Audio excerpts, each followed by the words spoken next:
We'll begin with the most obvious question, which is for people who haven't watched this yet. What is the name of your interview series and what is it all about? Perfect. The interview series is called Mind Wide Open. It is a mental health focused interview series that I launched in honor of my dad. I launched it on his birthday last year, actually, July 20th. And I launched it really, I wanted to create something that I needed. Like that was the basis for the whole thing. I was really struggling with my mental health in the midst of the pandemic, which is a global trauma that we're all experiencing in some way, shape, or form. And it was coming up on the anniversary of my dad's passing. And as we just talked about, I was kind of unceremoniously like had to leave the college environment as everyone else did. And it was such an intense time. And for me, being someone who already struggles with anxiety, with depression, with PTSD, it was such a traumatic and intense time that I wanted to create a centralized resource where people could get completely free, completely accessible mental health advice, hear mental health conversations from people that are experts in the field or from people they really admire. Where did the name come from?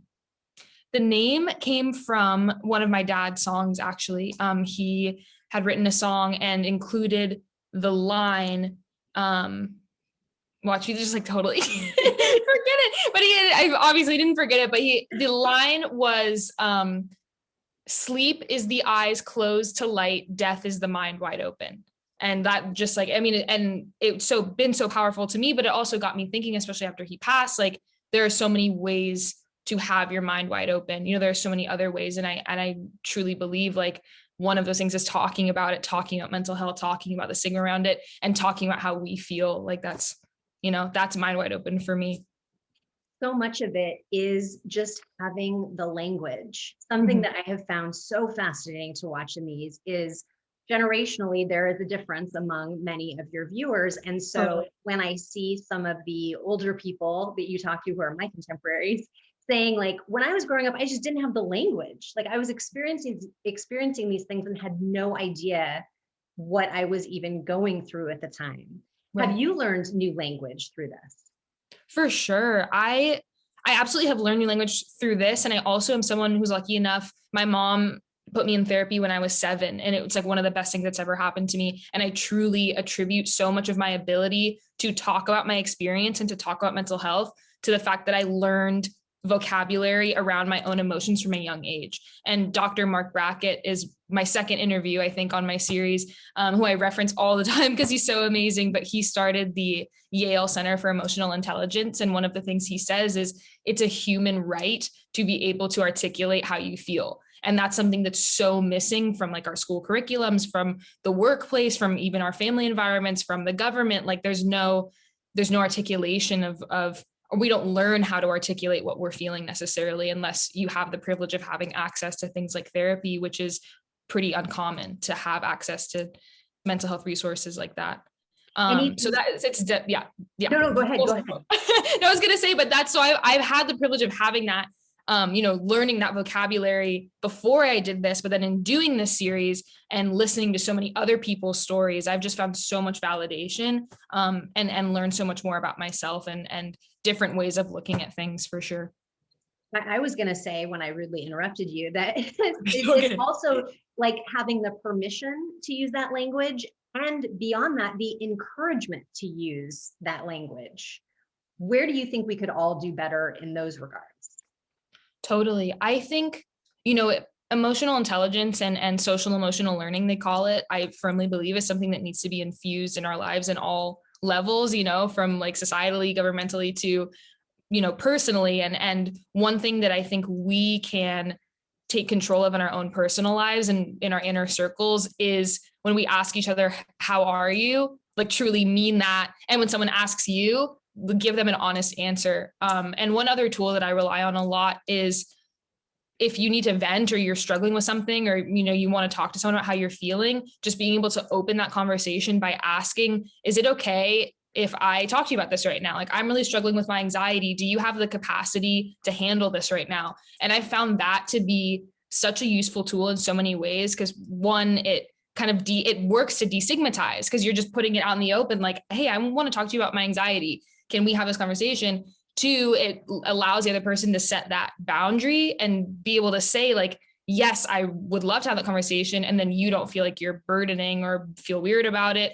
Or they say, I really don't have the capacity for that right now. And then neither of you are entering a situation where it's going to be unhelpful, you know? And that's one tool that like anyone can do anytime you want to talk about how you're feeling or your mental health. Plus, what a way to make a true human connection, to Right. acknowledge, I'm feeling this. I recognize you might be feeling this. And even if Right. you decide to not have that conversation, you've still had a conversation. Right. Totally. And it kind of, it goes back to like how they teach us to talk to each other when we're like in grade school, like Yeah. use your I statements and like, you know what I mean? But it's like, and it might sound kind of dumb if you saying it out loud, but like, there's so much power in that. And there's so much validity in that. And it's been such a useful tool for me. So, what topics do you cover? That may be too broad of a question, but what are some of the things that you've talked about in the interview series that you've already done? Totally. Yeah, the mental health umbrella is so large that was kind of a daunting undertaking at the beginning. Like, how am I going to fit everything into this one thing? But my goal has just been to have as diverse of a range of guests as possible that can talk about their experiences or their expertise. That's like totally, each one is different to the next. But one thing that's been prominent for me is like grief and trauma, because that's something I've experienced a lot of in my life, and anxiety, depression. I had a musician called Bolly, who's amazing. And she talked about struggling with bipolar. I wanted to have a lot of people on that have struggled with different things that can speak to it from experience. But I think that there's something in, at least in one episode, there's something in there for everyone. You know what I mean? You might have to watch a couple to find it, but It is really fun to watch you chatting with someone like Eddie Vedder as a family member for you. right. But for his fans, what do you think the impact is for fans of anyone that you interview to see this person who they love in this way talking about things that they may be experiencing in their own lives? I mean, I think there's so much power in it. And, that's also another thing about the guests. I wanted to have mental health experts. Obviously, I wanted to have friends of mine and peers, but I also think joining public figures into the conversation helps so much with shedding the stigma, especially with people like Ed that people admire so much. And I think of it for me personally as like, in my generation, is like the Billie Eilish thing, that she's so open about her mental health in her music and in her interviews in a way that's so candid and almost like nonchalant. That's like, everyone deals with this, like this person that you admire so much, like everyone deals with it. And I think it's the same with Eddie, and I had Duff McKagan from Guns N' Roses speak about it. And most of the comments I got were like, I've admired this guy my whole life. And like, we struggle with the exact same things. And I just think there's so much power in that. You are very open about your own struggles. You mentioned being in therapy since age 7, but it's one thing to talk to your therapist, and it's another thing to talk to other people about it. Right. How did you get comfortable stepping into your power and talking about this? And how would you encourage other people to do the same? That's a super good question. It's difficult to remember a time where I didn't feel super comfortable, but I know that there was one. And I think a huge part of it for me has been having my mom as someone who models for me vulnerability and who cultivated a space for me where I could be vulnerable and be honest about how I was feeling. But I think once I got over the feeling of like, if I open up to someone and they don't handle it well, or they, like someone invalidates my emotions, like that literally has nothing to do with me. It's so much easier said than done, but that's the thing that I just keep in mind. Like because one of the scariest things can be being vulnerable with someone and have them kind of throw it in your face or use it against you later or whatever. But at the end of the day, like that has nothing to do with you and everything to do with them. Okay. How old are you? Because I'm 46 and that emotional intelligence is still something that I work on a lot. I mean, I say it as if it's, it's obviously so much easier said than done, but it's just stuff like that. The more you say it to yourself and the more you experience, the more real it gets. Talk to me too about the role that you feel social media can play in all of this, because that is your platform, something that people of a certain generation may not be comfortable with, but for sure, I mean, it's all that my kids are Mhm, on at this point. mhm. Totally. Yeah, it's such a double-edged sword, and it has been one for me as well. I think it's easy to jump into the school of thought that like it's all completely negative and there's no benefits from it. But I think even just this time with the pandemic has shown us like there's so much connectivity to be had and so many resources to be found. And for me personally, I definitely have fallen into like the comparison trap when it comes to social media, spending way more time caring about someone else's life, other people's lives than my own. And it's a straight, I mean, it's such a new phenomenon. We're all learning how to navigate it. But I was really deliberate in wanting to put this on Instagram first because I just think it's a channel that so many people look at. And like if just one thing by one thing, if we can kind of start changing what is on people's feeds and what social media is used for, like that's you don't have to just look for the negative things on social media. Like you can curate your feed to just be things that you want to see. And that's what I've done. I only follow like my close friends and like mental health tips and and like education platforms and activist platforms. Like you have that power. Sometimes it feels like with social media it's so overwhelming and you have no control over what you see, but a lot of the time you do have the power to create that algorithm for yourself. What does it mean to you to destigmatize talking about our mental health? Tangibly, what does that mean to you? Totally. I mean, for me, I think it looks like a world where suicide rates are far lower. It looks like a world where there's far less discrimination. I mean, it's such an intersectional issue. You can't really talk about any activist issue without it being intersectional. But it comes to socioeconomically, people having access and also socioeconomic classes to mental health resources. It comes to racially, us defeating the stigma in every racial and ethnic group within mental health. But I one of the things that I always come back to is like I truly believe that suicide rates and suicide attempt rates would be so much lower if it was something that we were talking about in an open platform and just in our day-to-day lives. That's such a great point and such a great way of looking at it. Your theme song is Alice in Chains. How did you choose that? How did that come about? I would love to say that it was like so calculated and which it is because they're my family and I love them. But I had a couple of friends write songs for the intro and things were sounding nothing felt like the right thing. And then my mom was like, what about an Alice song? And I was like, I won't, I know who to ask to clear the rights. So that would be super easy. That would be awesome. And literally pulled up the album, clicked Don't Follow, heard the guitar riff. I was like, yeah, that's it. That's the one. That's it.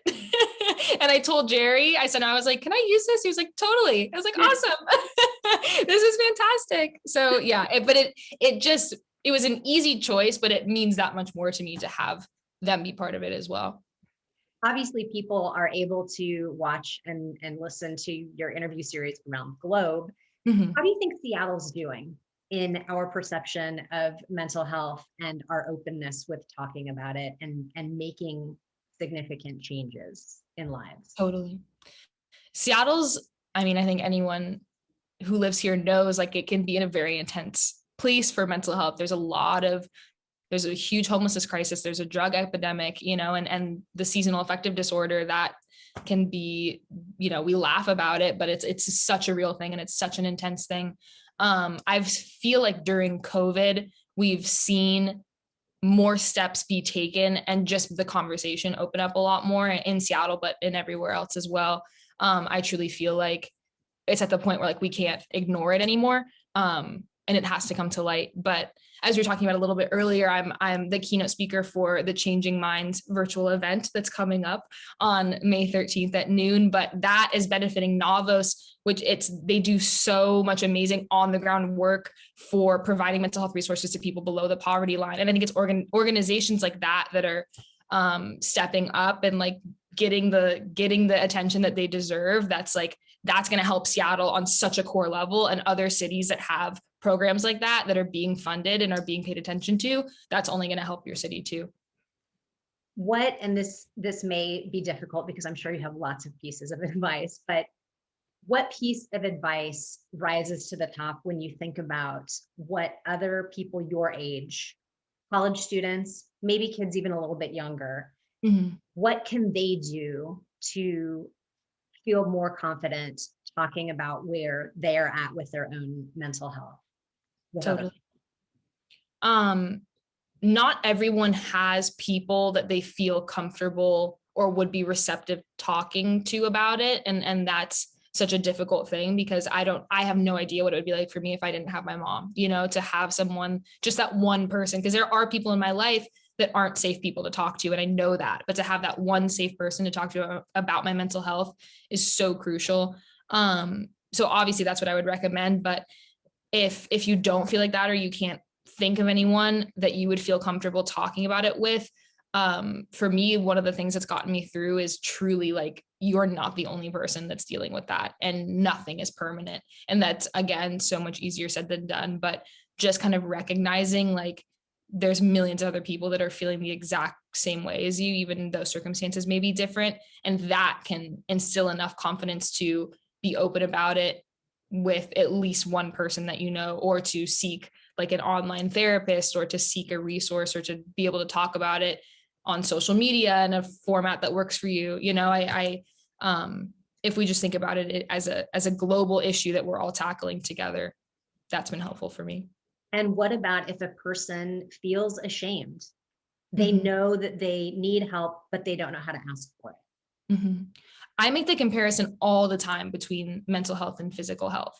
Like, if you had a broken leg, would you feel ashamed of going to tell a doctor that, you know what I mean, and suffer in silence until it gets worse and then you can't stand? And you know what I mean? It's the exact same thing. A chemical imbalance is a physical issue. Or if you've undergone some kind of trauma and you're having a response to that, like, that's a chemical imbalance that doctors are trained to treat. It's something that we all experience. We all have to take care of our mental health and experience issues with our mental health in the same way that we all experience issues with physical health at some point. And that's something that I think, as we integrate that societally, that will become more apparent on an individual level. Oh, we had a little stutter there. Can you still see me? Yeah, I can. Okay. Last question. What do you hope comes from your interview series? Oh my goodness. I mean, way more has already come out of it than I thought was going to come out of it. But one of the most meaningful things to me was having friends reach out and say, this is amazing. Like, I had a friend reach out and say, I watched your first episode with my dad, and we had never talked about mental health before. And then we watched it and we talked about it, and like, Wow. that's how easy it was. And that kind of thing, that tangible, like, opening conversations means so much to me. So that's all I can hope for, is that people are watching and having conversations. Well, I believe they are, and I believe they are. So well done.